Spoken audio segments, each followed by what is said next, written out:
उत्पत्ति अध्याय 4। उत्पत्ति अध्याय 4। आदम के पुत्रों का वर्णन।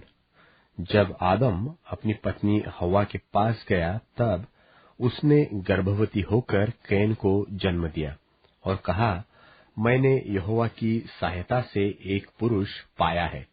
फिर वह उसके भाई हाबिल को भी जन्मी, और हाबिल तो भेड़ बकरियों का चरवाहा बन गया, परंतु कैन भूमि की खेती करने वाला किसान बन गया। कुछ दिनों के पश्चात कैन यहोवा के पास भूमि की उपज में से कुछ भेंट ले आया, और हाबिल भी अपनी भेड़ बकरियों के कई एक पहलौठे बच्चे भेंट चढ़ाने के लिए ले आया, और उनकी चर्बी भेंट चढ़ाई। तब यहोवा ने हाबिल और उसकी भेंट को तो ग्रहण किया, परंतु कैन और उसकी भेंट को उसने ग्रहण न किया। तब कैन अति क्रोधित हुआ और उसके मुंह पर उदासी छा गई। तब यहोवा ने कैन से कहा, तू क्यों क्रोधित हुआ और तेरे मुंह पर उदासी क्यों छा गई है? यदि तू भला करे तो क्या तेरी भेंट ग्रहण न की जाएगी? और यदि तू भला न करे तो पाप द्वारा पर छिपा रहता है, और उसकी लालसा तेरी ओर होगी, और तू उस पर प्रभुता करेगा। तब कैन ने अपने भाई हाबिल से कुछ कहा, और जब वे मैदान में थे, तब कैन ने अपने भाई हाबिल पर चढ़कर उसे घात किया। तब यहोवा ने कैन से पूछा, तेरा भाई हाबिल कहाँ है? उसने कहा, मालूम नहीं, क्या मैं अपने भाई का रखवाला हूँ? उसने कहा, तूने क्या किया है? तेरे भाई का लोहू भूमि से मेरी ओर चिल्लाकर मेरी दोहाई दे रहा है। इसलिए अब भूमि जिसने तेरे भाई का लोहू तेरे हाथ से पीने के लिए अपना मुंह खोला है, उसकी ओर से तू शापित है। चाहे तू भूमि पर खेती करे तो भी उसकी पूरी उपज फिर तुझे न मिलेगी, और तू पृथ्वी पर बहेतु और भगोड़ा होगा। तब कैन ने यहोवा से कहा, मेरा दंड सहने से बाहर है। देख, तूने आज के दिन मुझे भूमि पर से निकाला है, और मैं तेरी दृष्टि की आड़ में रहूंगा, और पृथ्वी पर बहेतु और भगोड़ा रहूंगा, और जो कोई मुझे पाएगा मुझे घात करेगा।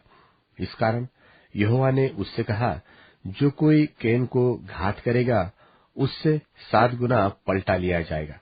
और यहोवा ने कैन के लिए एक चिन्ह ठहराया, ऐसा न हो कि कोई उसे पाकर मार डाले।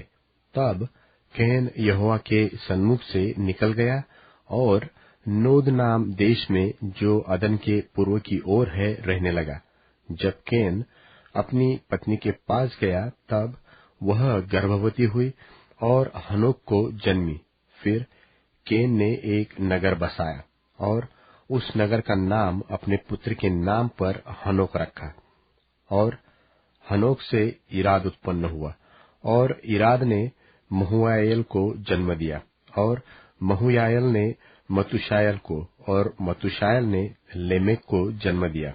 और लेमेक ने 2 स्त्रियां ब्याह ली, जिनमें से एक का नाम आदा और दूसरी का सिल्ला है। और आदा ने याबाल को जन्म दिया। तब तंबुओं में रहना और जानवरों का पालन, इन दोनों रीतियों का वह उत्पादक हुआ। और उसके भाई का नाम युबाल है। वह वीणा और बांसुरी आदि बाजों के बजाने की सारी रीति का उत्पादक हुआ। और सिल्ला ने भी तुबल के नाम एक पुत्र को जन्म दिया। वह पीतल और लोहे के सब धार वाले हथियारों का गढ़ने वाला हुआ। और तुबेलकेन की बहन का नाम नामात था।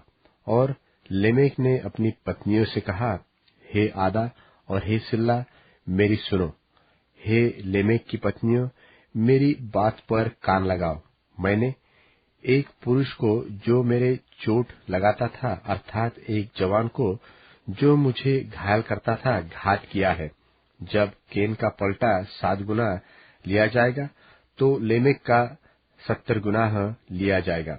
और आदम अपनी पत्नी के पास फिर गया, और उसने एक पुत्र को जन्म दिया, और उसका नाम यह कह के शेत रखा कि परमेश्वर ने मेरे लिए हाबिल की संति, जिसको केन ने घात किया, एक और वंश ठहरा दिया है। और शेत के भी एक पुत्र उत्पन्न हुआ और उसने उसका नाम एनोश रखा। उसी समय से लोग यहोवा से प्रार्थना करने लगे।